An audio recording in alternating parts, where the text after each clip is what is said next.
स्वामिने कुमाराय तारकाय षण्मुखाय द्वादशनेत्राय द्वादशभुजाय तादशानन्दये अमृतकलशगस्ताय सर्वाङ्गविनाथाय त्रैलोक्यनाथाय श्रीमन्महाविष्णवे नमो नमः स्वाहा ओम नमस्काराय त्रिपुरहराय मृत्युंजयाय ओम नमो नमः स्वाहा ओम गौरी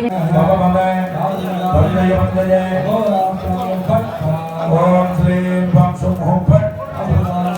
ओम शिव शिवाय स्वाहा ओम शुभ श्रीगास्त्राय यार என்ன சுத்தி பாத்துக்கங்க